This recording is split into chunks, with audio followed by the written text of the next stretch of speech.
Shalom, selamat pagi Bapak Ibu Saudara-saudari. Pagi ini saya Pendeta Maik bersama istri Pendeta Sarce mengajak Bapak Ibu semua untuk merenungkan firman Tuhan dengan pola pembacaan Alkitab 4M, yaitu menerima, merenungkan, melakukan, serta membagikannya. Namun sebelum itu mari kita berdoa. Bapa di sorga, kami bersyukur pagi ini kami kembali merenungkan firman-Mu, karena sungguh indah, benar, mulia akan kebenaran-Mu atas hidup kami. Itulah sebabnya Roh Kudus pimpin kami untuk mengerti kehendak-Mu. Dalam nama Kristus kami berdoa. Amin.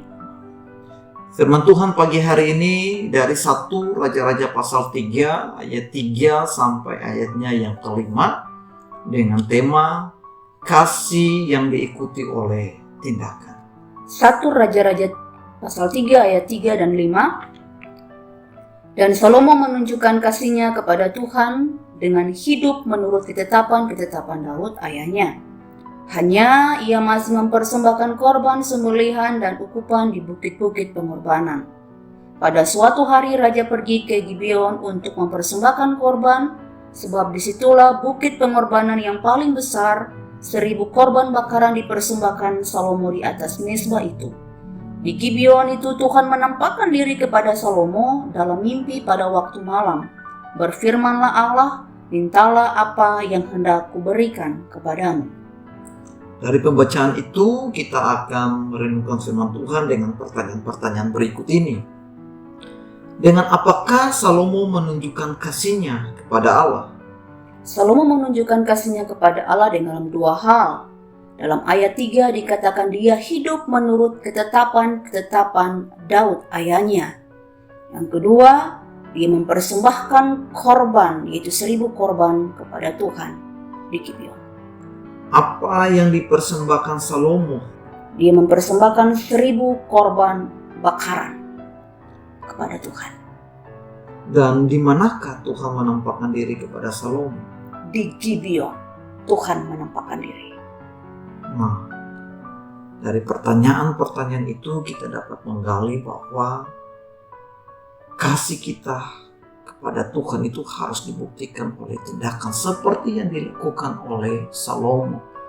Salomo mengasihi Allah dengan cara dia hidup menurut ketetapan-ketetapan yang diperbuat oleh ayahnya Daud.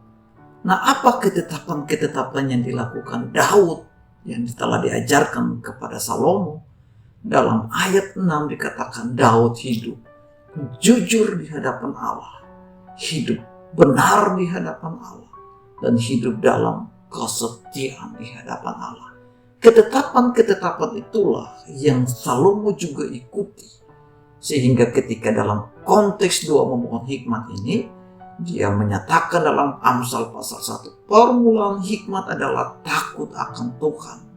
Itulah sebabnya ketetapan-ketetapan itu diringkas oleh Salomo dalam pengertian takut akan Tuhan. Jadi, kalau kita mau mengasihi Tuhan harus dibuktikan dengan tindakan yang takut akan Tuhan. Apa itu? Hidup dalam kejujuran, hidup dalam kebenaran, dan hidup dalam kesetiaan.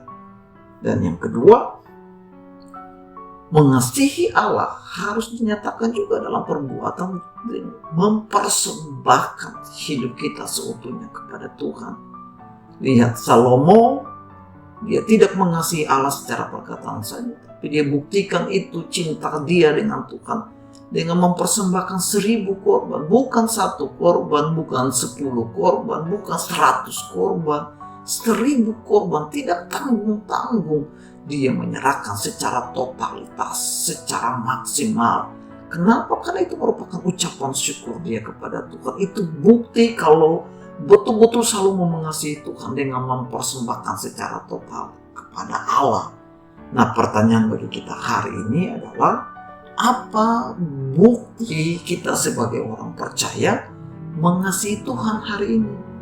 Ya, bukti kita mengasihi Tuhan yaitu kita harus hidup dalam takut akan Allah, yang ditunjukkan dengan mau hidup jujur, hidup benar, hidup tidak melakukan dosa, dengan kata lain, dan hidup dalam kesetiaan kepada Allah. Itu adalah ukuran bagaimana kita mengasihi Allah dalam takut akan Tuhan.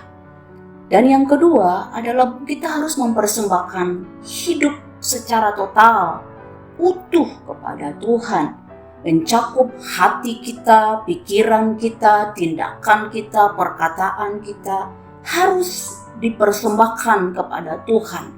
Seperti dikatakan dalam Roma 12 ayat 1, ibadah yang sejati adalah bagaimana kita mempersembahkan hidup kita sebagai persembahan yang hidup, berkenan kepada Allah. Jadi bukti kasih kita adalah mari kita takut Tuhan, mempersembahkan hidup secara total, tidak tanggung-tanggung, tidak mikir-mikir, tidak hitung-hitungan, tapi utuh total kepada Tuhan. Iya.